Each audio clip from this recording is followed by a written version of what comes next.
नमस्कार मित्रों, आप सभी का स्वागत है हमारे YouTube चैनल स्वरा अनअकैडमी पर। जैसा कि आप देख रहे हैं कि यहाँ मैथमेटिक्स का जो चैप्टर ट्रायंगल है वो चल रहा है और एक्सरसाइज उसकी चली 6.5। ये NCERT की बुक है। इसमें हम क्वेश्चन नंबर 8 तक इस एक्सरसाइज के पढ़ चुके हैं पिछले वीडियोस में। अगर आप हमारे चैनल पर नए हैं तो आप सबसे पहले सब्सक्राइब करिए हमारे चैनल को और बेल आइकन दबाना ना भूलें, जिससे आप को सबसे पहले मेरे वीडियो का नोटिफिकेशन प्राप्त हो और आप आसानी से घर बैठे ही पढ़ सकें। देखिए, इसमें आज क्वेश्चन हमें सॉल्व करना है, क्वेश्चन नंबर 9। आइए शुरू करते हैं क्वेश्चन नंबर 9। मैं उम्मीद करता हूं कि अगर आप नए हैं तो आप ज़रूर सब्सक्राइब कर लिए होंगे। तो ये क्वेश्चन नंबर 9 कहता है कि 10 मीटर लंबी एक सीढ़ी एक दीवार पर टिकाने पर भूमि से 8 मीटर की ऊंचाई पर स्थित एक खिड़की तक पहुंच जाती है। दीवार के आधार से सीढ़ी के निचले सिरे की दूरी ज्ञात कीजिए। आप जानते हैं कि जैसे कोई दीवार हो, ये मान लीजिए दीवार है और यहाँ कोई खिड़की बनी हुई है, तो इस खिड़की तक टिकाने में कुछ इस तरीके से रूप इसका बनता है सीढ़ी का। तो ये तो दीवार हो गई। तो दीवार की ऊंचाई यानी ये 8 मीटर की बात वो कर रहा है, सीढ़ी की वो 10 मीटर की बात कर रहा है और उसने कहा कि ये निकाल लो। तो आप जानते हैं, देखिए ये समकोण यानी राइट एंगल बन गया यहाँ पर। तो इसमें हाइपोटेन्यूज, अल्टीट्यूड और एक बेस हो गया। बेस, हाइट एंड हाइपोटेन्यूज 3 चीज़ें होती हैं और तीनों पाइथागोरस थ्योरम प्रमेय के अंतर्गत आ जाती हैं और आसानी से हम ये एक्स फाइंड आउट कर लेंगे। तो यही चीज़ है यहाँ पर। आप सवाल समझ गए, उसका डायग्राम समझ गए और आइए आप सॉल्व करते हैं आगे कि किस प्रकार इसको हम सॉल्व करेंगे। तो आपको हमने डायग्राम तो अभी बनाया और दिखाया। देखिए ये एक दीवार है, इस पे खिड़की लगी हुई है। यहाँ पर मान लीजिए यहीं से ये इसकी तरफ आती है और फिर ये इस पे, ये हमारा तल हो गया और ये हमारी सीढ़ी हो गई 10 मीटर की। ये हमारी दीवार हो गई, जहाँ तक वो लगी हुई है वो 8 मीटर हो गई। इसे हम x मान लेते हैं थोड़ी देर के लिए, या कोई और नामांकन हम कर सकते हैं। कह दें कि ये p है, ये हमारा r है और ये हमारा q है। इस तरीके से हम इसे लेट कर सकते हैं। तो देखिए यहाँ पर जो सीढ़ी है वो हमारी PQ हो जाएगी और दीवार हमारी PR हो जाएगी। इसी तरह आधार QR हो जाएगा, जिससे हमने x लिख दिया।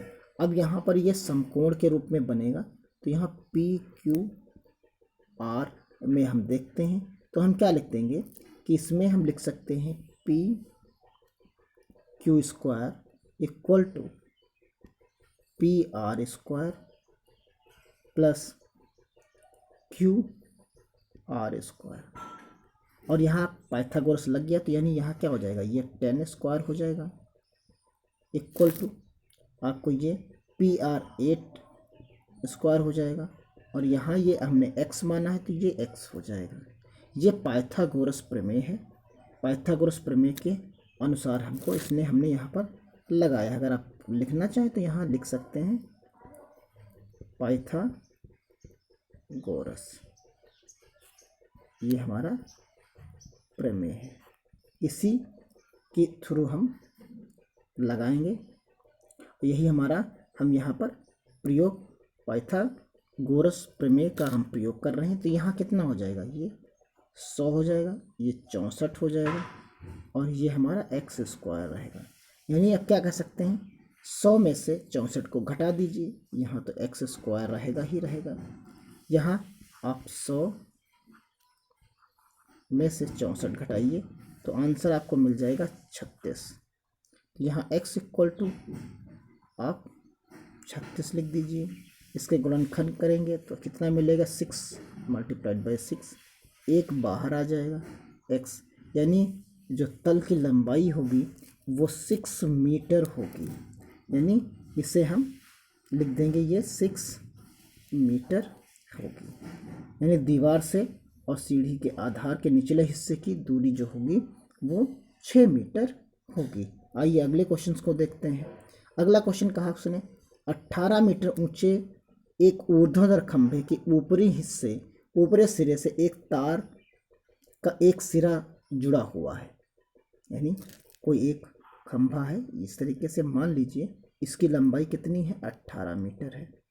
इसके ऊपरी सिरे से एक तार जुड़ा हुआ है और वो तार का दूसरा हिस्सा एक खूंटे से जुड़ा हुआ है।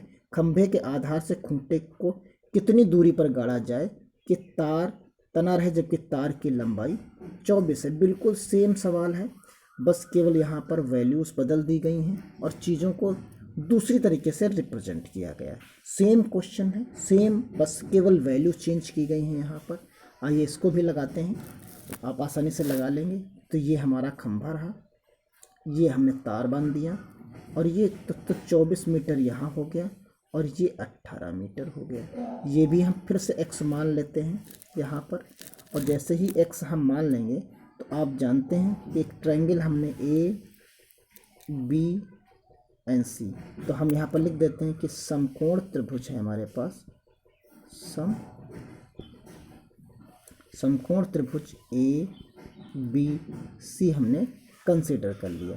तो यहाँ हम लिख देंगे कि AC square equal to AB square plus BC square, ये चीज़ होगी यहाँ पर। तो 24 हमारे पास क्या आएगा,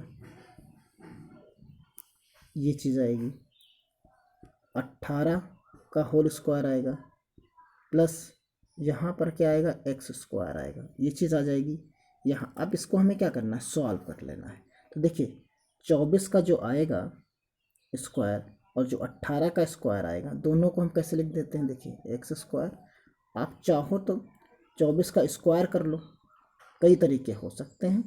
24 का स्क्वायर कर लीजिए और यहाँ माइनस का स्क्वायर कर लीजिए 18 का, और दोनों को आपस में घटा दीजिए। या आप यहाँ पर क्या करिए, आप यहाँ पर एक फार्मूले का प्रयोग करिए जिससे बहुत आसान हो जाएगा, ए स्क्वायर माइनस बी स्क्वायर।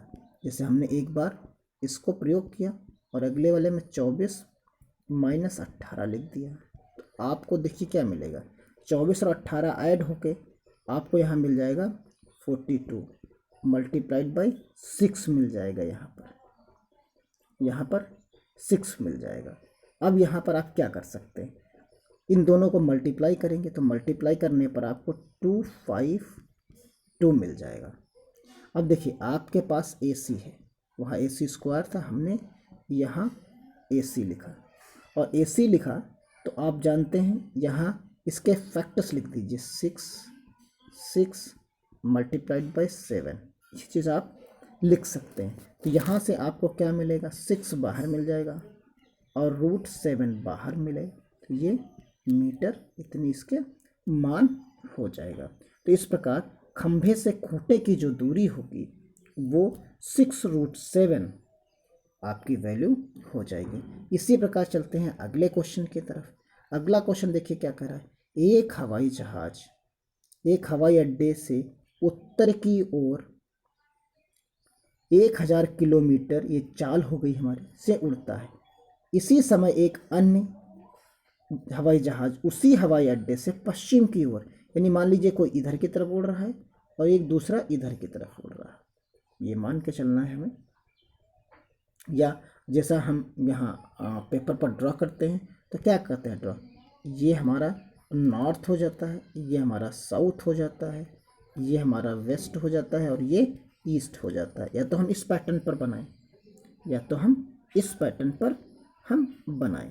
तो यहाँ देखिए जो चीज़ें हमारे पास दी गई हैं उसके आधार पर हम बनाते हैं। तो देखिए यहाँ पर उन्होंने कहा कि कोई एक जहाज़ जो है उत्तर की ओर उड़ा और एक अन्य जहाज़ उसी हवाई अड्डे से पश्चिम की ओर उड़ा। तो देखिए उत्तर की ओर उड़ने का मतलब क्या है कि वो ऊपर की तरफ उड़ा, नीचे देखिए ऊपर की तरफ उड़ा, और पश्चिम की तरफ उड़ने का मतलब है वो इस साइड को उड़ा, इसी हवाई अड्डे से, ये हवाई अड्डा है मान लीजिए। अब क्या है, उसने कहा कि जो ऊपर जा रहा है उसकी जो चाल है वो 1000 किलोमीटर प्रति घंटा है, और जो नीचे की तरफ जा रहा है, उत्तर की तरफ जा रहा है, उसकी पश्चिम की तरफ जा रहा है, उसकी 1200 किलोमीटर प्रति घंटा है। और ये 1.5 घंटे के बाद दोनों हवाई जहाज के बीच की दूरी ज्ञात कीजिए। यानी मान लीजिए 1.5 घंटे तक उड़े और इन पोजीशन पर वो पहुंच गए, एक यहाँ पर पहुंचा और एक जो ऊपर जा रहा था वो इधर की तरफ पहुंचा। तो इनके बीच की जो दूरी आएगी वो ये आएगी। तो अब हमें क्या करना होगा, सबसे पहले कि 1.5 घंटे में ये कितना चले ये निकालना पड़ेगा। फिर उसके बाद हम आसानी से इसकी दूरी निकाल लेते। तो सबसे पहले हम निकालते हैं कि ए के द्वारा चली गई दूरी, जो ए जहाज है पहला, जो उत्तर की ओर जा रहा था, उत्तर दिशा की ओर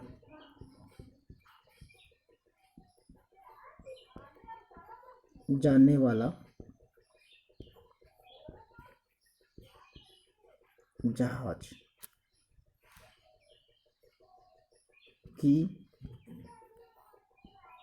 दूरी, तो दूरी कितनी होगी हमारी, तो दूरी निकालने के लिए क्या है, दूरी होती है चाल गुणे समय। तो यहाँ चाल हमारे पास कितनी है 1000 गुणे 1.5 घंटा। 1.5 घंटे का मतलब हो गया यहाँ पर कि 3/2। तो इसको डिवाइड कर दीजिए, यहाँ 500 मिला और ये 500 मल्टीप्लाई हो जाएगा 3 से, तो यहाँ 1500 किलोमीटर दूरी हमारी हो गई। इसी प्रकार हमें क्या निकालना है, दूसरे जहाज की जो पश्चिम दिशा की तरफ जा रहा था, पश्चिम दिशा में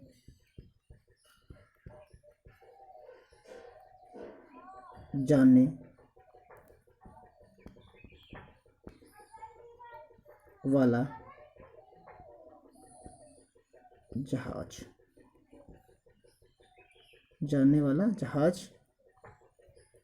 के द्वारा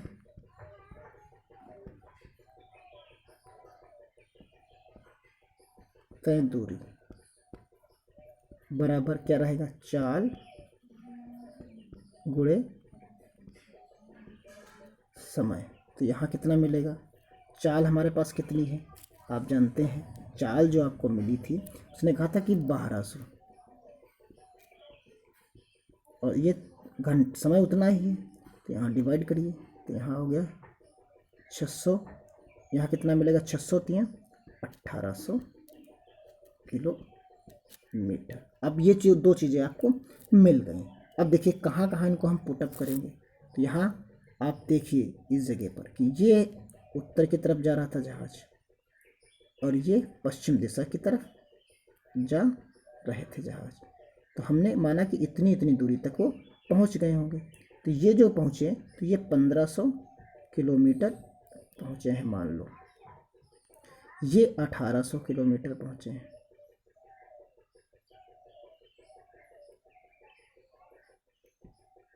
यहाँ क्या पहुंचे हैं वो 1800 किलोमीटर पहुंच गए हैं।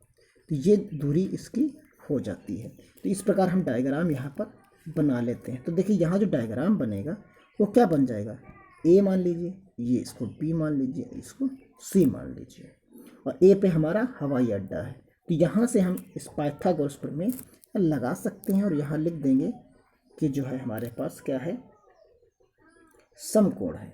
यहाँ क्या है, समकोण है। ये हमारे पास क्या है, समकोण है, ट्रायंगल ए यानी बी ए सी हम लिख सकते हैं।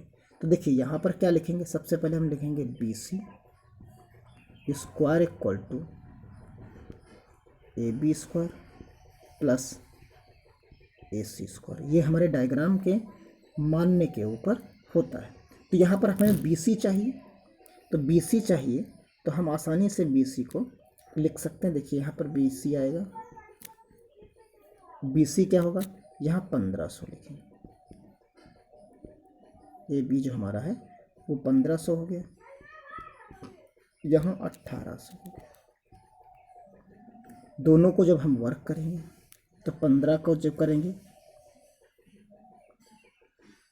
तो जो 15 का आएगा उसको लिख लेंगे और जो 18 का आएगा उसे हम यहाँ पर लिख देंगे और ऐड कर लेंगे। देखिए यहाँ पर आपको क्या मिलेगा, इस जगह पर जो हमने लिखा था यानी ये बी सी था, B C square equal to, सबसे पहले 1500 को करेंगे तो कितना मिलेगा 2, अब लिख लीजिए 225 और 2 जीरो हैं तो 2 बार ये यानी 4 आ जाएगा।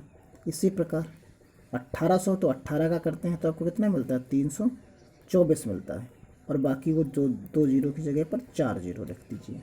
आप दोनों को ऐड करेंगे तो अब देखिए ऐड कर लीजिए तो आपको मिलेगा 549 हो जाएगा, और यहाँ डबल ज़ीरो और डबल ज़ीरो हो जाएगा। इसी प्रकार अब आपको इनके फैक्टर्स करने होंगे। तो ये बी सी स्क्वायर है, बी सी स्क्वायर मतलब यहाँ पर आप लिख दीजिए कि 9000 यानी 90,000 गुणे 61, ये चीज़ बनेगी फैक्टर्स में। तो आप जैसे ही बी सी लिखोगे तो इनके ऊपर रूट लग जाएगा, यानी 90,000 गुणे 61 हो जाएगा। 61 आप 90,000 का 300 लिख सकते हैं, बाहर आ जाएगा 300 गुणे 300, यानी कैसे लिख सकते हैं 300 गुणे 300 यहाँ आप लिख दीजिए, और गुणे 61 रहेगा। तो यहाँ से बाहर आ जाएगा 300 और ये रूट के अंदर 61, आपकी बी सी फाइंड आउट हो जाएगी। तो इस प्रकार हम इसका आंसर निकाल सकते हैं। जो उनके बीच की दूरी होगी वो इतने किलोमीटर की दूरी होगी, वो भी कितनी देर के बाद 1.5 घंटे के बाद होगी।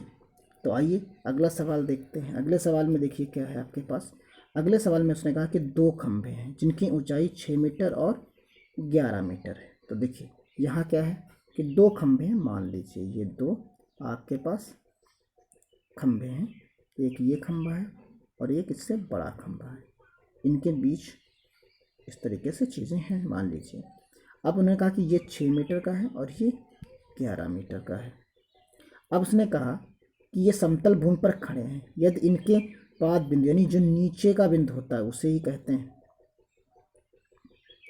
उनमें के बीच की दूरी 12 मीटर है, यानी नीचे की जो दूरी है वो 12 मीटर की है।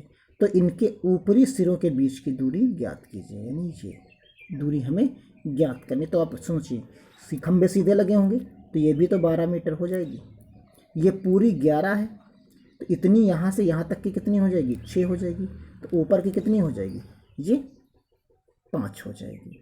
तो 5 ये 12 ये, और आप ये आसानी से निकाल सकते हैं बिना किसी समस्या के। तो आइए शुरू करते हैं। सवाल को लगाते डायग्राम आपकी समझ में आ गया होगा, अब केवल सवाल को लगाना रह गया है। तो आइए डायग्राम बनाते हैं। यहाँ पर सबसे पहले देखिए यहाँ पर ये जो है हमारे पास एक आ गया, इसको आप समझिए। ये तो उसने कहा कि 12 है, इधर की पूरी जो है उसने हमको 11 बताया है, ये दूरी हमको निकालने के लिए कहा है। तो ये भी हमारी 12 ही होगी, ये हमारी 6 है। तो यहाँ कितनी बचेगी, यहाँ बचेगी 5 बचेगी। कैसे आप समझिए, ये हमारा ए हो गया, इस तरीके से हम इसको मान लेते हैं। यानी देखिए यहाँ हमने इसको कहा कि ये हमारा दूसरे कलर से, यहाँ ए हमने माना इसको, इसके बाद इसको हमने बी माना, ये हमने ई माना, इसको हमने डी माना, इसको हमने सी माना, ये चीज़ हमने मान ली है। यानी हमें दूरी चाहिए बी डी की। तो सबसे पहले हमने कहा कि ए बी की जो दूरी है, ए बी की दूरी जो है वो 11 मीटर है, 11 मीटर है। इसी प्रकार अगर हम और जो है डी सी की जो दूरी है यानी जो दूसरा खंभा है वो 6 मीटर है, तो इतनी ही दूरी जो है ए ई की भी होगी, इतनी ही दूरी ए ई की होगी। तो हम बी ई की दूरी आसानी से निकाल सकते हैं। तो यहाँ पर जो दूरी आएगी वो 11 माइनस 6 लिखेंगे इक्वल टू 5 मीटर हमें यहाँ पर मिल जाएगी। ये आसानी से हमें 5 मीटर यहाँ पर मिलेगी। अब देखिए अगले वाले में क्या कर सकते हैं, अगले वाले में हमारे पास चाहिए हमें जो है डी ई। तो डी ई जो हमारे पास है वो किसके बराबर होगी, डी ई जो हमारे पास होगी वो होगी ए सी के बराबर, और ये दोनों कितने हैं, 12 मीटर हैं। तो आप देखिए दो चीज़ें आपको पता चल गई। अब आप इसमें आसानी से इतनी चीज़ें आपने लिख ली हैं, तो आप इसके बाद लिख सकते हैं जो डायग्राम ऊपर का आपको दिख रहा है उस डायग्राम को सिर्फ आपको बनाना है और उसमें ही आपको पाइथागोरस प्रमेय लगाना है। देखिए यहाँ हमें इस वाले हिस्से में पाइथागोरस प्रमेय लगाना है, यानी ट्रायंगल आपको लगाना है डी ई और बी में, यही हमारा समकोण है। तो हम यहाँ पर लिखेंगे D B square equal to D E whole square plus B E whole square. ये चीज़ हमने यहाँ पर लिख दी। अब यहाँ पर आप देखिए कि क्या करना है कि हमें ये डी बी तो इसी तरह रखना है क्योंकि यही फाइंड आउट करना है। डी ई जो हमारे पास है वो 12 है और ये हमारे पास 5 है। तो यहाँ 1 4 4 मिलेगा, यहाँ आप स्क्वायर करेंगे तो 25 मिलेगा। इन दोनों को आप ऐड कर देंगे तो आपको क्या मिलेगा, 169 मिल जाएगा। देखिए यहाँ जो आपको मिलेगा D B square is equal to 169।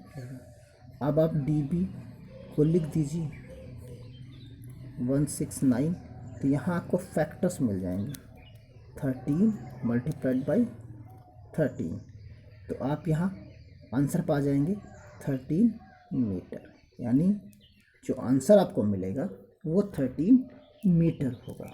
तो इस प्रकार ये क्वेश्चंस सारे लग जाते हैं। जो बचे क्वेश्चंस हैं उनको हम अगले वीडियो में सॉल्व करेंगे।